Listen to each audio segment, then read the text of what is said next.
পৃথিবীর সবচাইতে প্রথম সম্পর্কের নাম স্বামী স্ত্রী। এবার আপনারা বলেন, পৃথিবীর সর্বপ্রথম মানবের নাম কি? হযরত। ওনার সাথে আরেকজন এসেছেন হযরত। এই দুইজন ছাড়া আর কেউ ছিল? এবার বলেন, ওনাদের দুইজনের সম্পর্ক কি? এই পৃথিবীর মাটিতে যারাই সর্বপ্রথম এসেছেন ওনাদের সম্পর্ক ছিল স্বামী স্ত্রী। আল্লাহ স্বামী স্ত্রী সম্পর্ক পৃথিবীর সূচনা করেছেন। এবার যারা স্বামী স্ত্রী আছেন, আপনাদের কাছে আমি শ্রদ্ধা ভালোবাসার সাথে অনুরোধ করব, আপনার রব যে সম্পর্ক দিয়ে পৃথিবীর সূচনা করেছেন, এবার আপনি ভেবে দেখেন এই স্বামী স্ত্রীর সম্পর্ক কত সম্মানের, কত দামি, কত মূল্যবান। সুবহানাল্লাহ।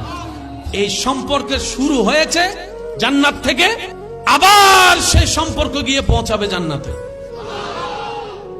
জান্নাতে বাই বাই না থাকতে পারে, কিন্তু স্বামী স্ত্রী থাকবে। আমি অনুরোধ করব, এক ছাদের নিচে থাকলে অনেক কিছু হয়। সবার মন মেজাজ সবসময় একরকম থাকে না। সবাই যে সবসময় সবকিছু বুঝবে এমন কোনো কথা নাই।